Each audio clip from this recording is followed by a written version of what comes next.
د نجونو د تعلیم او د ښځو سره د طالبانو پر چلند د پروګرام د میلمه سره خبرې کوم. د سیاسي چارو شنونکی شفیق رحیمي صاحب دا شیبه د سکایپ له لارې په پروګرام کې را سره مل شوی دی. رحیمي صاحب پروګرام ته په خیر راغلی، ستاسو د وخت نه مننه کوم. لومړی پوښتنه به داسې مطرح کړم رحیمي صاحب چې دا د نجونو د تعلیم مسله ولې په یو معما بدله شوې ده؟ بسم الله الرحمن الرحیم. تاسو قدرمن لیدونکو ته سلامونه او هیلې. په پیل کې ویلی سو د نجونو د تعلیم مسله رښتیا هم د بحثونو محور ګرځېدلی ده او وخت نه وخته ورباندې څرګندونې کېږي، نیوکې کېږي او نه باید دا دونه ځنډېدلې وای، باید ورتر مخ ورته د حل لاره پیدا سوې وای. خو په ټوله کې موږ وګورو هیچا داسې یو هڅه نه ده کړې، هیڅ لوري چې وکولی سي د نجونو مکتب دروازې پرانیزي.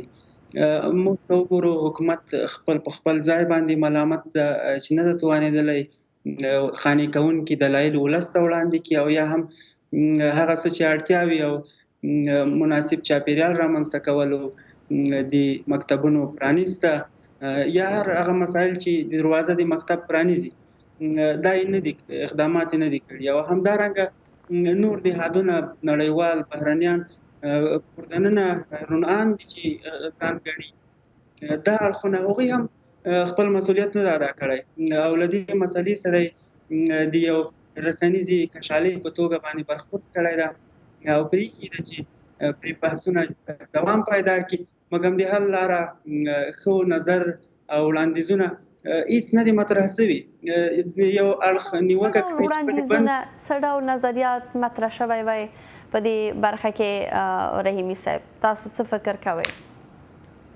له بده مرغه هغه یو متل ده وایي کوم کس چا په د چړې په بیخ باندې تهدیداوه د چړې په لاس باندې، نو ورته ولاړ کسانو هغه نه ځینې خلاصوله د تهدید نه، هغه یې ورته کولی چې خدای په تیرو یې ورپام نه کړي. نن چې په افغانستان کې ښوونځي بند سوي دي، موږ همیشه ګورو چې خلک ورته همدا چغې وهي چې په تیرو یې ورپام نه سي.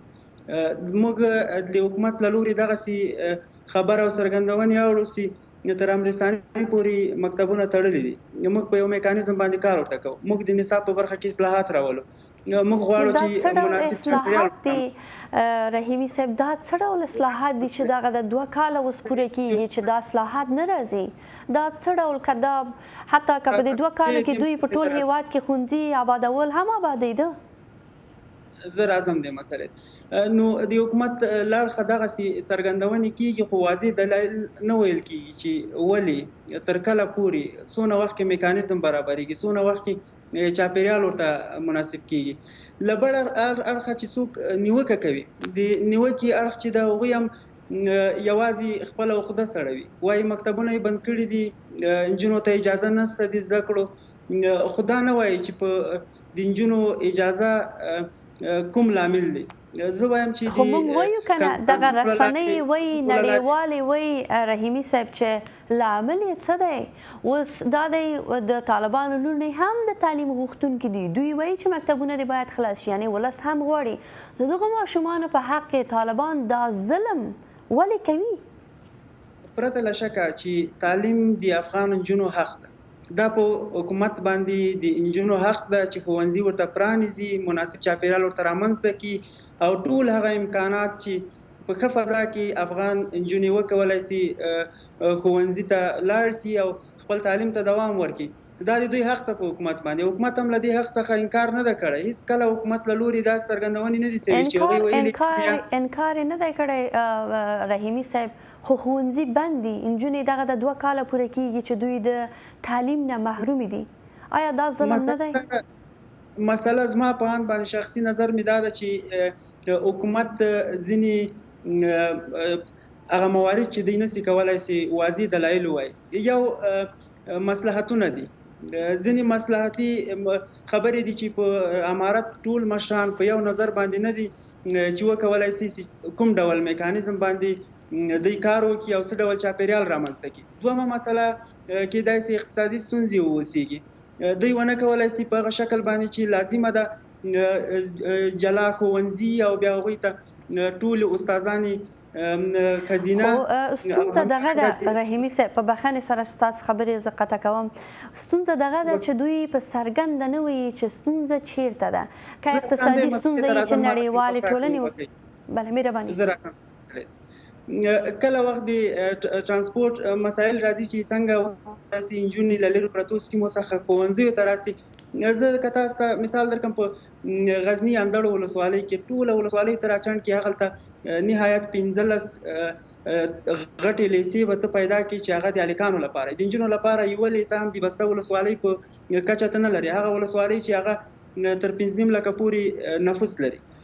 نو زه وایم چې دغسې مسایلو د حل لپاره چې په ټول هیواد کې متوازن کار ورته وسي او د ښوونځي ورغول سي او همدارنګه هلته د معلمانو اړوند د ښوونکي ورته ښځینه ښوونکي ورته آماده سي.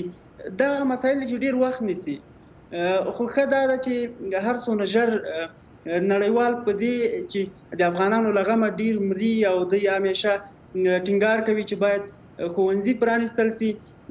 که چېرته حکومت دا وړاندیز دوی ته نه کوي چې موږ ته ښوونځي پرانیزئ، موږ ته دا امکانات راکړئ، موږ سره مرسته وکړئ، ښه دا ده چې هغه بنسټونه روڼان دي افغانان چې هغه یا بهر دي او یا کور دننه دي چې د ښوونځیو د پرانیستلو ملاتړ کوي، هغوی د غږ پورته کړي چې نړیوال په دې کې مداخله وکړي. اقلا هغه بنسټونه چې مثلا فکر نه کوم چې مداخله نه کیږي، دغه چې نړیوال دا د یو فشار په شکل پر طالبانو باندې تاسو پوهیږئ چې بندیزونه چې لګول شوي دي، دغه ټول حتی دوی فشار پر طالبانو واردوي.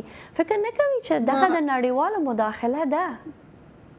زما هدف همدا و چې نړیوال کله وخت د فشار په توګه باندې مداخله کوي دا موضوع یادوي، خو په څنګ کې دا موضوع نه یادوي چې موږ هر ډول امکانات مرستې تاسو سره کولی شو. فکر کوئ چې نړیوال چې د نجونو تعلیم غواړي دوی به امکانات برابر نه کړي؟ تاسو فکر کوئ چې دوی نه غواړي چې امکانات برابر کړي؟ نه غواړي.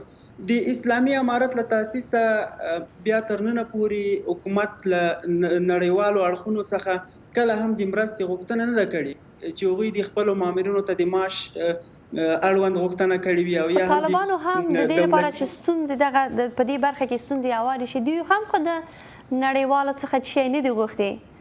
په هر حال وخت نه لرم رحیمي صاحب، مننه کوم ستاسو د ارزونې څخه. کور مو ودان، په خیر اوسئ. مهرباني، ښه وخت. کاشکې وخت زیات وای چې په دې اړه باندې مفصل بحث شوی وای، اصلي هغه مشکلات تاسو څرګند شي. مننه کوم، په خیر اوسئ. او د تبلیغاتو په ځای یوه خبره کوم په پای کې، وبښئ چې همیشه غربپاله او هغه کسان چې غواړي. قدرمن لیدونکو، په همدې ځای د اتصال پروګرام هم پای ته رسیږي.